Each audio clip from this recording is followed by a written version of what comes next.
Hello, everybody, and welcome to Monday Mentor. I'm Jen Whitmer, and I help teams and leaders solve conflict, cultivate communication, and create empowered teams. And I cannot wait for you to hear from my guest today. Erica Biddix is here with us today, and she owns two companies, runs a couple teams, and has a community for female entrepreneurs that is growing and wonderful. And I just kind of love her. So I'm so excited for her to be here today. Erica, welcome. Welcome to Monday Mentor. Thank you. Everybody should have somebody talk about them like that on a Monday. Awesome. Thank you. You're so welcome. So Erica is going to be our mentor today and talk a little bit about leadership and about how community really improves your leadership. So if you've got questions, pop them in the comments if you're here or there. It depends on where you're looking, where the comments are. So if you're online, if you're on a desktop, mobile, whatever. Anyway, leave your comments. Let us know you're here. If you've got questions, we would love to answer them. But the first question I always love to ask our mentors, it helps us give context, is a little bit about your story. How did you arrive, your leadership story? How did you arrive here and where you are today? So I am the oldest child of four. Very stereotypical first child. Like I came out a leader. I think it just happened. And I'm very lucky that a lot of teachers, a lot of women specifically, recognized leadership skills in me from a very young age and fostered that. So the first one, when the first George Bush and Dukakis were going against each other in the election, I was in fifth grade, and we ran an election side by side with the national election. So I was nominated as one of the party's candidates, and we did all the things. We did pep rallies and speeches and all the things. I won, and my job was stay behind if there was a fire drill and turn out the lights. But that was my very first leadership position. From there, moving through middle school and high school, I was the student director. I was editor of the paper. I was, on student council leadership team. Those were not things that I went after. They were opportunities that teachers brought to me and said, we believe in you and in this. I'm still in contact with the majority of those teachers today. So moving into college, it just was the same thing. I'm the person, if you're in Target, I could be dressed like this and someone walks up to me and asks me a question. I apparently give off an air of helpfulness, Erica. Helpfulness. I just give off an air, I think, of kind of being in charge a little bit. And so I've just been really grateful to all of the women in my life who have continued to show me that. And I think you can't overestimate telling someone what you see in them. So, yeah. I love that. And I think one of the things that people who are recognized as leaders early on, I've noticed kind of go one of two directions. One is they get a lot of help and they, like you said, that's fostered, it's cultivated, it's supported. And then other people are like, oh, I'm just going to go it alone. And often what I find is those people tend to burn out pretty quickly. And they're like, oh, I peaked in high school. I peaked in college, rather than sustainable leadership, which is what I'm always helping people move toward, is like, we have to have a life that is sustainable, not one that like is a flash in the pan. Like nobody's actually interested in that type of life. So I love that you brought up that you had these people that supported you and helped you. And now, I mean, you kind of ended your story before you talked about how you grew a company. How did I get here? And pretty fast. So I've been a meeting planner for 20 plus odd years. I worked for other people for a very long time. Much like other situations in my life, I had clients who were often saying, why don't you open on your own? Why don't you go out on your own, et cetera? I always thought I had to have $1 million to be able to open a company. You don't. But that was kind of what always held me back. There were a couple life instances that happened, and we made it happen in 2016. So a little over six years ago, I opened my first company and did it on my own for the first 4 years. And I was successful, but I was also burnt out. It was the first time I had been a leader on my own. If you look over my history, I was co-editor of the paper. I was vice president of this organization. I was always doing it with a team of other people who were always women. I was always on a team, and that was the first time I wasn't. And I'm really good at my job, but I'm too good at it. So being able to do it on my own, I kind of hit the burnout point. Yeah. So I kind of reconfigured that business about 2 years ago, brought in some business partners. I have hired a team, and we are doing more work and better work, and I'm a happier camper than I ever have been. So when I opened my second business, I am still a sole owner, but it was opened to help form a community that I personally was missing. And I also did that with the help of a team. So I don't have employees, but I do have a virtual assistant. I do have an online business manager.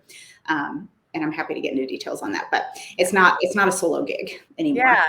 Well, I think what's so important about what you said is that you recognize that when you were successful in leadership, you had people with you. Mm-hmm. And I think sometimes there's this idea in leadership that the leader is the one. Mm-hmm. And like, if I ask for help, that's weakness. And I think that is an old school fallacy that still kind of creeps its way into corporate life. Yep. It still kind of creeps its way into, it's part of the myth of the bootstrap myth of America. Actually, if we get super deep about culture, but really, like you said, it's a path to burnout. And so I love that you brought a team of people around you. And I think sometimes we don't always think, oh, team means I can get different pieces of help. Sometimes we're like, oh, I have to hire everybody. But even if you're in a corporate space, you're like, oh, I need supportive people that are on my team that I am leading. But I also need the support of people who are at this level with me. And that kind of team is so important. Nobody's ever going to pay me to do their taxes. So I certainly should not be doing them for my own business. Like, I don't have a CFO, but I do have an external bookkeeper and I do have an external CPA. So that's the difference between the entrepreneurship piece and the corporate space, right? But again, if you're in corporate leadership, you need to be able to read the reports, but you also need to be able to listen to the person who's providing them to you, who can give you the context before you're making the decisions. Yeah, absolutely. I want to kind of ask you this question about self-awareness and kind of drill in a little bit about that moment when you realized, wait a second, how did you get to the point where like, wait, I've always done this with other people and now I'm doing it alone and this isn't working. What was going on for you at that time? I don't know that I had the distinct realization when I was by myself. When the pandemic hit, March 19th of 2020, I had opened the second business 4 months earlier on December 1st, had to take, because of some family issues, had to take help in getting this space open. When the pandemic hit, I lost everything overnight in my meetings and events business. I mean, like everything, just like the majority of others in our industry did. And I wasn't sure I was going to make it out of the pandemic. We had an opportunity that landed in our laps that I could not, I didn't have the time, talent, or resources to handle on my own. It was a gigantic client and I was a one-woman operation. So I grabbed some business partners who said, we think we can do this with you. We think that we can help and we can make this a thing. And so that was October of 21. We're coming up on a year with them. And it's turned into a 7-figure piece of business for myself and my business partners. So the answer there is, I don't know that I was smart enough to see it at the moment, but once it presented itself as an opportunity to me and I could see the business through a different lens, as a team, it made all the sense in the world. It was one of those things where you're like, why didn't I think of that? Why didn't I think of that before? Yeah. So I think one of those things happens to us, and that's why I love interviewing people and they get to tell their story, because, if you're listening and you're like, wait, I'm kind of burnt out. Am I doing this on my own? Am I trying to lead this piece of business? Am I trying to lead this client? Am I trying to run my own operation literally by myself? And what could you learn from this? Like, oh, wait, I'm dying. I've lost all of this. I'm burning out. And how could I involve other people in this? So Maria is asking, could you tell us what your new business is about? Like, give us some Yeah. specifics about that. Absolutely. So just to, because I don't think I said this either, Biddix Meetings is a full service meeting and event planning company. And we focus solely on corporate business. So we don't do weddings. We do anything business related, from, 10 people at lunch to 4,000 in Vegas and trade shows and all the jazz. The second business is Entrepreneurs. We were initially opened as a co-working space for female entrepreneurs. We have undergone a lot of change and growth since we opened almost 3 years ago. And we now are a support system for female entrepreneurs through coaching, community, and co-working. Yeah. So that gets us to like the meat of what we're talking about. Like, you started a new business that was entirely to build a community for people who were on their own. Correct. So that pain was like, oh my God. And now you've started a business. So tell us a little bit about why you find community so valuable in leadership. So the very quick version of why Alt was started is that I worked out of my home for a very long time for my corporate job. And then when I started my own company, I was running it out of my house. And honestly, I kind of just got tired of talking to myself. I thought I need to find office space. And I resemble that remark. There's a lot of podcasts where you can get kind of the whole story. But as I started looking, I realized I wasn't looking for an office because there were plenty of those. I was looking for somewhere to belong. I was looking for somewhere where I could talk to somebody else. General co-working spaces or Starbucks or wherever, you walk in, you put in your AirPods, you work, and then you leave, and you like maybe never talked to another human. What women in entrepreneurship don't realize sometimes when they're stepping away from corporate is you're leaving behind what that, I always say family, which may be a little strong for people, but I mean, you spend more time at work with these people than you do with your own family a lot of times in the corporate world. But a sense of belonging. That's belonging, yeah. So leaving that community behind for great reason a lot of the time, but it still doesn't help you talk to somebody about what happened on Grey's Anatomy last night or ask if your shirt looks okay for an online interview, right? So the idea was to form that community for them. We did that in spades at our co-working space, and also saw that we were then able to help the wider community in a variety of ways and help to build that community. So when I think about community and what that means for Alt, it is a woman sending me a message last night saying that she had a friend who wanted to come in and take a tour, but she was a little nervous that maybe she wasn't a good enough entrepreneur. And she sent me her response to her, which was like, these are the things I had no clue about as an entrepreneur. I came into this community and no one made fun of me. Everybody said, how can we help? That's what community means, is having someone to turn to who can give you a high five on a huge piece of business, who can let you cry if something went terribly wrong, or who can coach you through something that you may need coaching through. Absolutely. And I think, even Erica and I are part of another community together. And this morning I was sharing that I got 2 really big no's this week. And I was like, and in the comments, Erica was one that was like, yeah, we're going to celebrate those no's because that's fine. Yeah. And that space for somebody to get you support in the joy and support in the difficulty and the coaching to move forward, to continue to grow, is so incredibly valuable. What are some of the things that you really encourage the people in your community to do? Like, what are some of those encouragements that you're like, here's how our community is going to work? Yeah. And I can speak to that, but I would say even just wider. I tell this to anybody. I'm aggressively helpful. As I said, the first part is you have to participate. You need to give more than you get. And 9 times out of 10, you're still going to get more back out of it. Right. So even if you're in a corporate setting, I would recommend those people in leadership in a corporate setting find themselves a community outside of their business where they can talk with others that are in that same position or have those same struggles. And that is a safe space, because humans are not on this earth to do things by themselves. That is not how we started. That is not how we function best.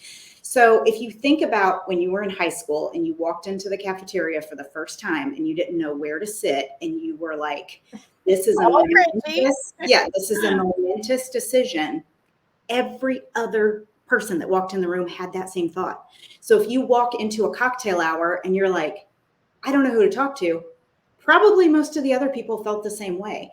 It is not normal in our society to talk to somebody in an elevator. People look at me like I have four heads when I do that. But maybe, just maybe, when I talk to people in an elevator, the next time they get on an elevator, they will talk to other people there. And like maybe we can start to make some change. So from a community perspective, when you are in a situation where you can recognize that other people may be uncomfortable or may not feel like part of the group or may not know how to just say hi to somebody, be that person. Walk up, just be like, it really is hard to walk into a cocktail party, isn't it? I've been standing by the crudité all day. Whatever, I don't care. Did you watch Grey's Anatomy? Really dated me, but like, all right. Watch Stranger Things last night. Just recognize that your human experience is likely very similar to the human experience of the others. Absolutely. I think that idea of when we find community, what we find is, oh my gosh, you too? Yep. And that connection is such a key relational piece, and leadership is entirely rooted in relationship.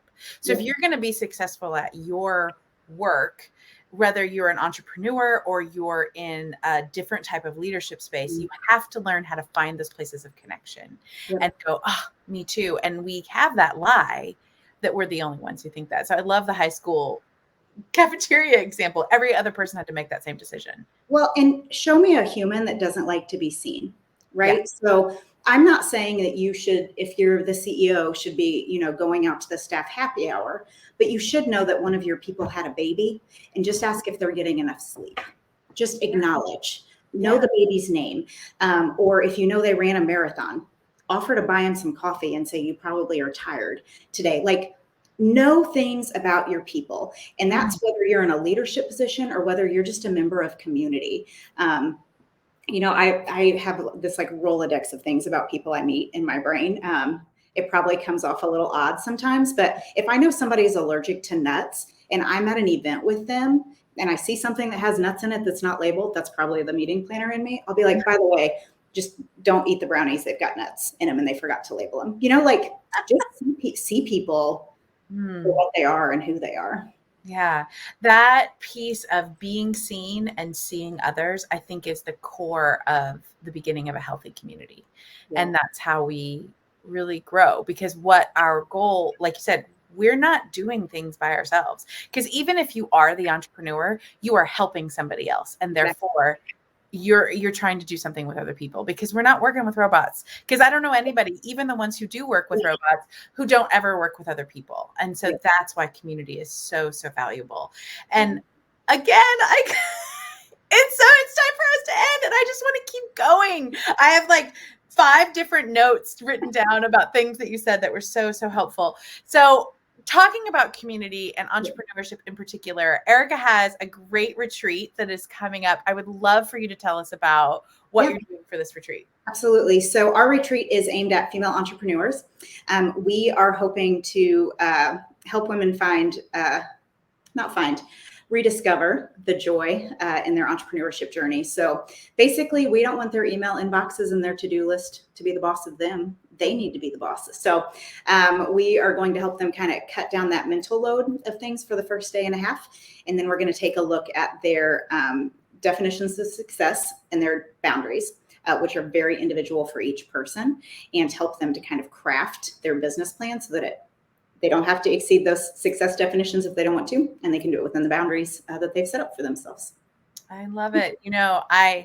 I am a huge fan of the boundaries. I talk about it all the time.